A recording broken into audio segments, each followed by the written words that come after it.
La vie dans une école est d'abord tissée de relations humaines. Les discussions avec les collègues permettent de partager les problèmes, mais aussi les solutions. Dans certains milieux, on offre aux nouveaux enseignants des mesures d'accueil et d'accompagnement comme le mentorat.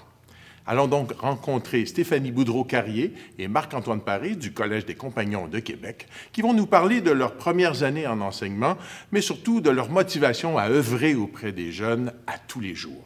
Tous les profs viennent en enseignement parce qu'ils aiment les élèves. Donc, c'est une des premières choses que tu veux faire, c'est aider les élèves. Et je suis convaincue que la majorité des enseignants, ils ont une vision globale de l'enseignement, donc du développement global de l'enfant et non pas dans une matière spécifique. J'en suis à ma 7e ou 8e année en enseignement et puis c'est uniquement cette année, pour la première fois, que j'ai droit à un mentor. J'ai demandé, je veux de l'accompagnement. C'est moi-même qui est allé faire la demande et puis je pense que ma demande a été bien accueillie. Donc, j'ai eu droit pour la première fois au programme de mentor-mentoré pour m'aider dans cette insertion-là et une chance. Parce que dans tous les environnements que j'ai faits, c'est vraiment un des environnements les plus difficiles dans lesquels j'ai eu à m'intégrer.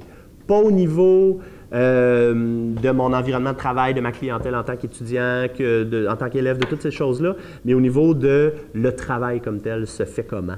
Par rapport à la pédagogie par projet, par rapport à la différenciation poussée à des limites que je ne connaissais pas, par rapport à l'environnement technologique qui est très, très compliqué ici, complexe et élaboré. Je suis avec des gens qui, ça fait 15 ans qu'ils sont là-dedans, le projet a 15 ans, et qui ont une fluidité de travail très rapide. Les nouveaux n'ont pas ça ici. Tu as deux parties. Il y a une partie où est-ce qu'il y a des rencontres juste avec les mentors, que la commission scolaire nous aide à aider notre mentoré dans certaines tâches.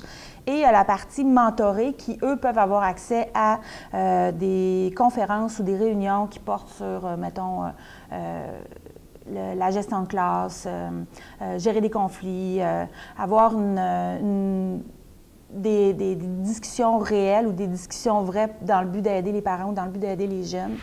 Les difficultés reliées à la profession sont multiples. Pensons à la composition des groupes d'élèves, aux classes surpeuplées, l'absence de contrats à long terme, l'isolement, l'absence de mesures d'accueil, les changements d'école, la discipline, tous des facteurs qui augmentent les risques de désertion professionnelle. C'est aussi la lourdeur des classes.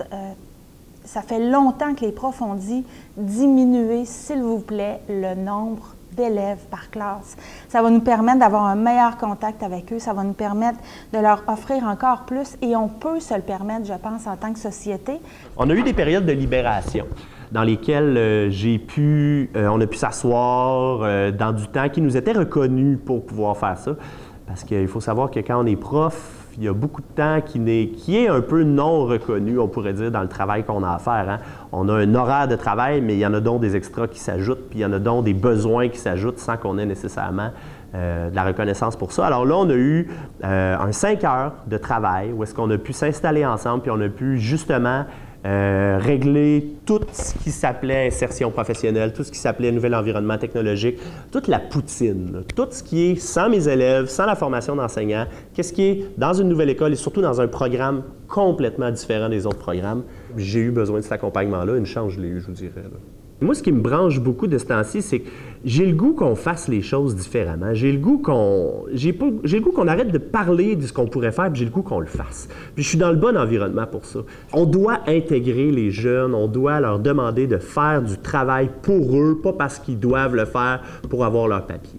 Et puis c'est vraiment ce qui me motive, c'est ce que je faisais à l'extérieur. Je demandais à mes élèves, comment voulez-vous traiter tel projet? Est-ce qu'il y a quelque chose qui vous motive? Puis dès que je voyais une lueur de motivation, on poussait dessus puis on pressait le citron au maximum. Et puis quand j'ai réussi justement à développer l'intérêt chez mes élèves de ça va me servir à quelque chose puis je vais le faire pour moi-même et non parce qu'on me demande de le faire, c'est vraiment là-dedans là, que je rejoins ma zone de confort, où est-ce que je suis bien puis où est-ce que j'aime développer ce sentiment-là chez mes élèves. Là. Ça, c'est pas mal ce qui fait que j'aime me lever puis venir travailler à chaque jour. Là. Comme il n'y a pas de réel programme national d'insertion, les enseignantes et enseignants comptent essentiellement sur des initiatives locales. À peine 35% des commissions scolaires ont des mesures pour les accueillir et en général, peu de temps est consacré à leur accompagnement.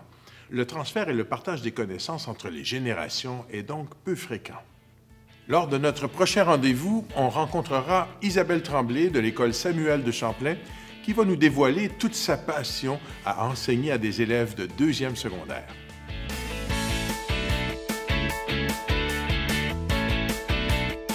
La relation d'apprentissage qu'on a ensemble, moi je leur montre quelque chose, eux aussi, à leur manière, puis moi, à ma façon aussi. Ça touche de savoir qu'on n'est pas un passage dans la vie des élèves. Quand on est enseignant, il n'y a pas de classe, il n'y a pas de couleur. On aime nos élèves, point final, de tous les milieux.